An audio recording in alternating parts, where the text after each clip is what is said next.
Bahalag pobre basta hilas. May gabi may buntag, may udto, may hapon sa tanan nga magyan niya akong video, no? Naka-base ko diri sa Qatar. Nalang ko'y advice sa mga bag-o nga mo ari ay diri sa ubang nasod, labi na sa Middle East. Kinira ko ang advice, no? Ayaw mo pagdalagdaghang kwarta. Mas maayo magdala mo dakong pasyensya. Ang tao ko vlog-vlog na ako diri kay laay kayo. Masing homesick ba. Pero dugay na sad ko diri. Mag 7 years na ko diri sa abroad. So kanang ang tip lang na ako sa mga bag-uhay nga kanang makakita sa akong video karon, no. Ayaw gid mo pagka nga maayo kay diri sa abroad, dili tanan maayo. Siguro ang uban, siguro mga engineer o mga nasa opisina ng trabaho. Pero kanang mga labor lang, ay gid mo pag dahom nga maayo yung madatnan ninyo diri sa abroad, no. Kay wa mo'y balon nga dakong pasyensya kay inyong makauban sa trabaho maubang lahi. So asad mo kabalo kung sa ilang mga batasan, no.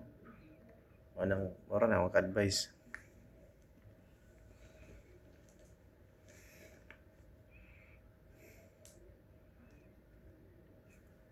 Lain pa yata, yun, di madalag filter yung naungay.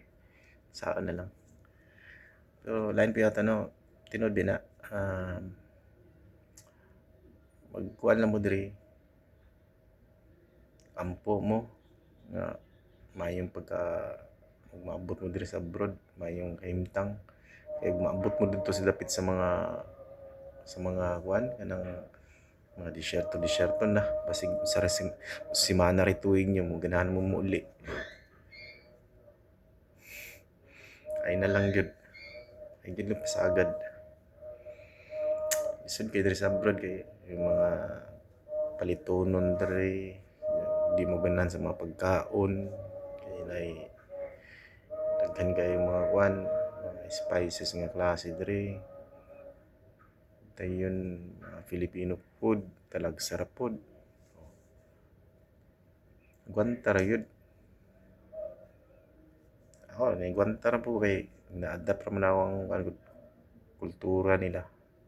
Sabi na sa mga ubang lahi, mga Indiano, mga makauban mo diri, mga Nepal, Indiano, Pakistan, Sri Lankan, may nana. Di ba? Ug karong adlaw mao ra to akong may share ninyo, no. Sa sunod na po na video. So timan-in na lang ni ang pag-asenso sa tao. Dili gyud dautan basta sa maayong pamagi. See you.